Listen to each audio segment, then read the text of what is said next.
Oh my, is it? Could it be? Welcome to the second installment of a music YouTuber talking about one of his other main passions in life, the silly, demented world of pro wrestling, and the music within that world that makes it even better. In the previous video, which, by the way, I expected nobody to watch, so I'm really glad, and I appreciate that it made its way to the right people, I outlined my criteria for what I think makes a good wrestling theme song, went through a few arbitrary tiers of tracks that I think are very good, but today is about the best of the best. For a quick recap, this is obviously very subjective. Everybody's feelings are going to depend on when they were watching wrestling, how much they like so-and-so character. It might even depend on how the song came into existence, whether or not it was a good old Jimmy Johnston original to begin with, but I personally am most enamored with songs that fit their respective character, whether or not the song is enjoyable to listen to within the world of pro wrestling, and can it break that barrier and become listenable and enjoyable to listen to, maybe for even quote-unquote normal people outside the world of pro wrestling. One thing that I discussed heavily in the last video that I will be talking about again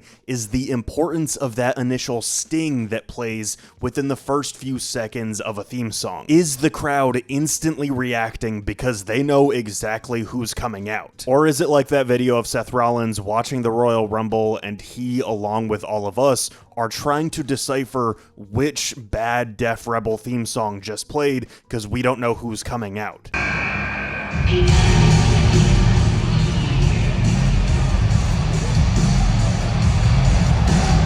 My boy's got his own ringtone. It's the only one I know. In my extremely humble opinion, Adam Cole's AEW theme All About The, produced by Mikey Ruckus, has one of the best opening stings ever. Some people, rightfully so, had questions about me only including WWE themes in the last video, so I will give you an explanation of my timeline as a wrestling fan. I began watching Friday Night SmackDown when my parents weren't looking around 2003-2004. I was a fan going forward pretty consistently, watching the weekly shows, playing the video games each year. I went to my first house show in 2006. This card is hilarious for many different reasons, and eventually I started losing interest around 2010. During those years in high school of me pretending like I stopped enjoying this stuff, I knew deep down that I always still loved it, but it wasn't until the beginning of like 2022 that I returned to obsessing over this deranged world. I give you this context because now I watch Raw and SmackDown whenever I can.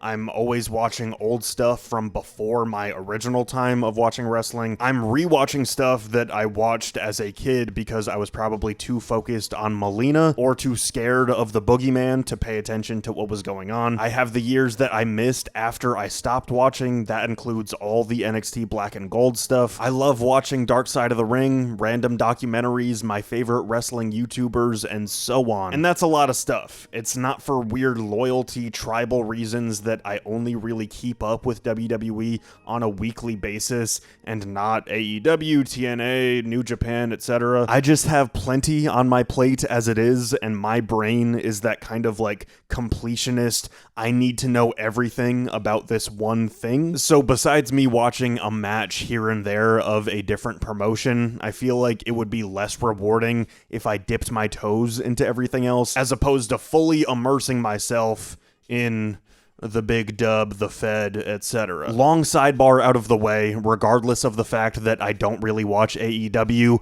whenever I need to really feel something, I throw on Adam Cole's debut at All Out because it is just that good. That initial sting of hooks you in and immediately gets you on your feet like few theme songs ever have. It's anthemic, some might even say electrifying, and that diet kind of Rage Against the Machine vibe, similar to what Jericho had for so long, works really well for pro wrestling. However, I only have it as an honorable mention because besides that initial sting, when you're listening to the rest of the song on its own, it doesn't really have that much to offer. I would be remiss if I did not mention the most over theme song of 2024, I Believe in Joe Hendry, by Mr. Joseph Hendricks. While it is probably recency bias that it made it on a best of all time list, It has many things going for it. First and foremost, it's catchy as hell. You're gonna listen to it once and it's gonna be in your head for the rest of the week. Second, it utilizes that thing of the wrestler saying something as the opening sting, and it did that before Def Rebel kind of Let's go! Yes, boy! It's Tiffy time! No! Catch! A storm. Third, the say his name and he appears bit goes along with his gimmick of him appearing when you say his name, and it's kind of a double entendre because it's his entrance theme, and so he says say his name and he appears, but then he appears. Fourth, Joe Hendry understands that the double clap is one of the most addictive motifs in music history. Fifth, we've all seen the memes of like, growing up, we all thought that wrestlers made their own theme songs. It's crazy that it wasn't the Big Show saying, but here, the guy actually made his own theme song from scratch. P.S. He's done this a lot, and I really like one he did on the Indies set to Livin' on a Prayer that dissed my childhood hero, Scotty 2 Hotty.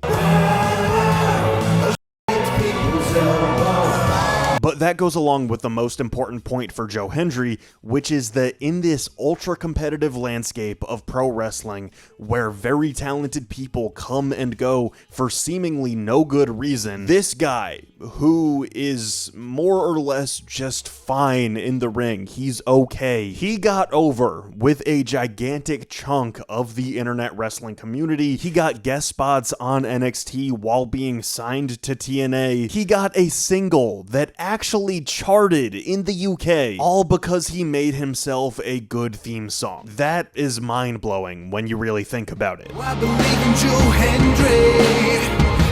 Before we move on to the next tier, I have to mention Swerve Strickland, aka Swerve the Realist, and his theme song Big Pressure featuring Flash Garments. The chorus on this thing is unreal. It's legitimately catchier and hits harder than a lot of the stuff that you'll hear on the radio. Nana dancing to it makes it even better. Fun fact, in my indoor soccer league, that was actually my goal celebration for a while.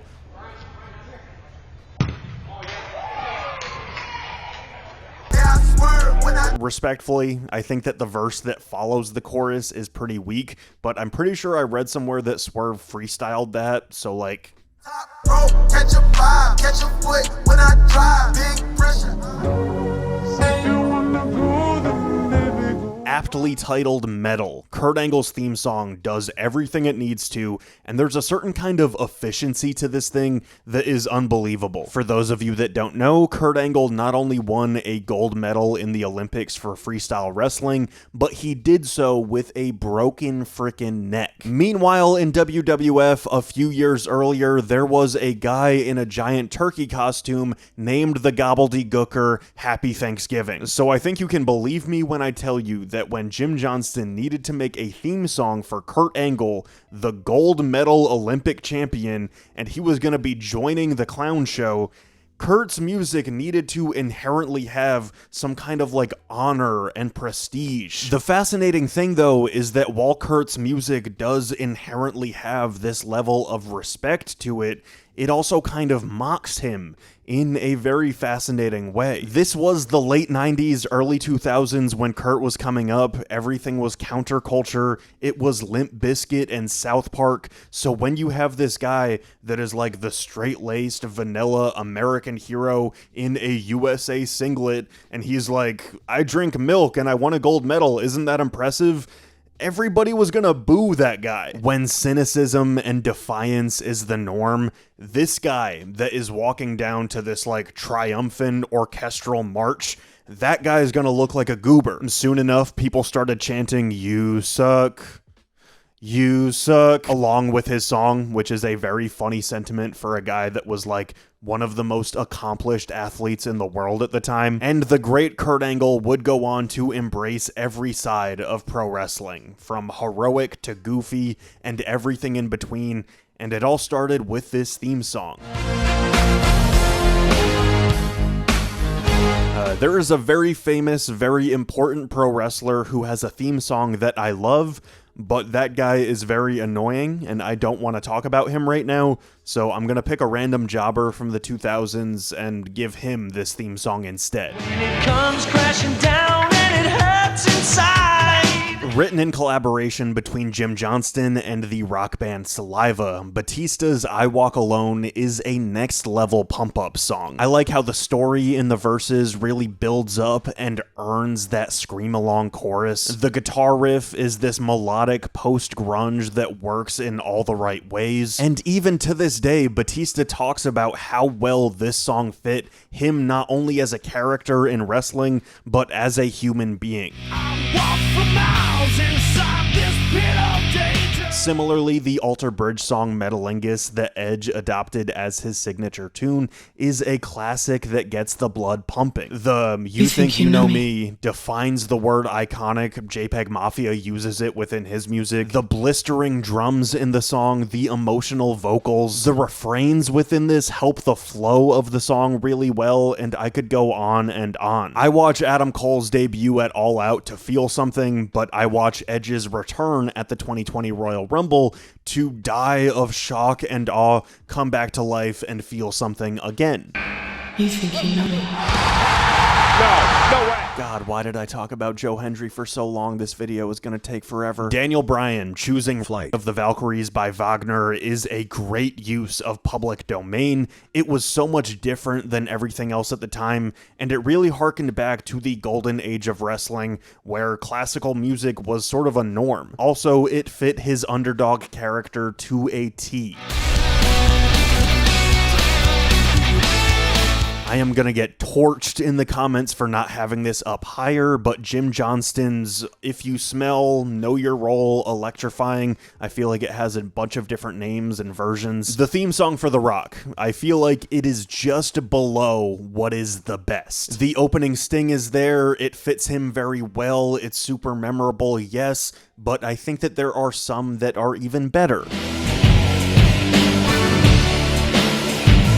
Kane's Slow Chemical by the band Finger 11. Remember them? I'm not paralyzed, but I seem... This track rocks, and it's probably even better than you remember it being. It has a great opening, but it is so much more than that. The verses rule, too.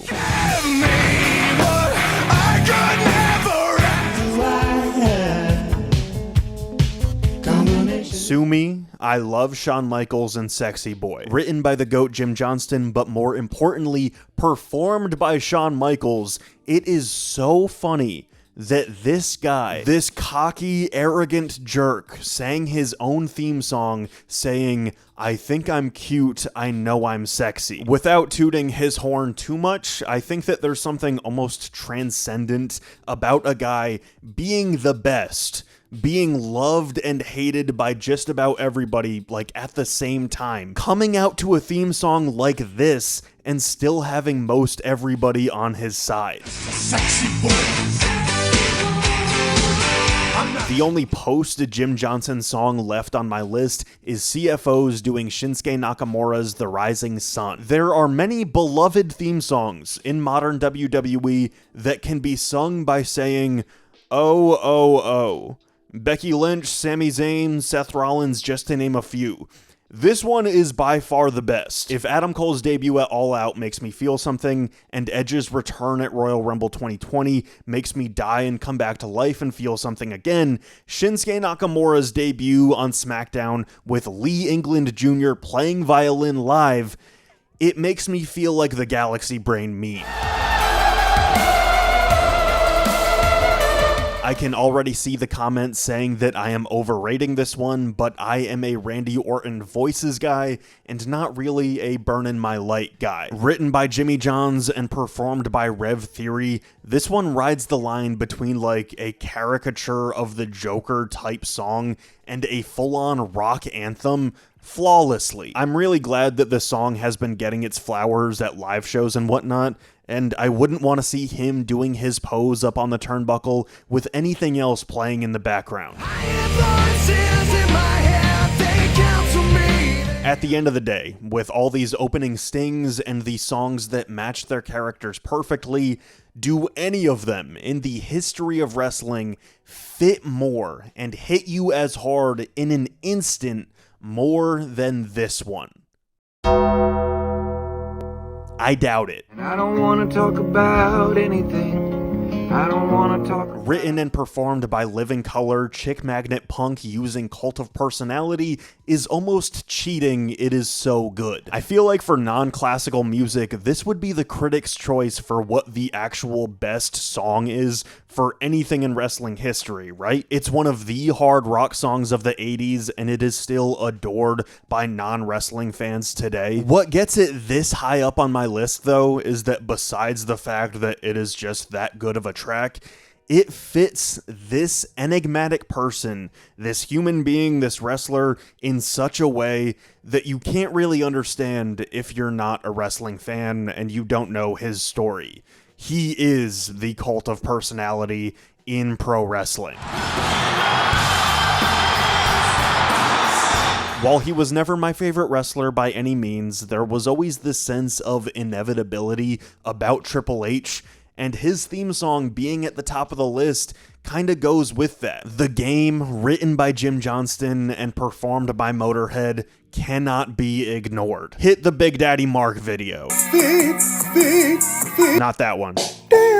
No, not that one. I took the one. No, not that one. Time to play the game. Yes, that one. This theme music ticks every box you could imagine. The opening strum of the guitar hits hard as a sting. From the intro to the verse to the chorus to the bridge, it's just well-made music from front to back. And yes, it was made by a good, notable band that people are a fan of, Motorhead, but it was written in tandem with Jim Johnston, so it fits Hunter's character perfectly. Between its acclaim in pro wrestling across multiple decades, its crossover potential in real life at sporting events or on memes on the internet, I think this is the best wrestling theme song of all time.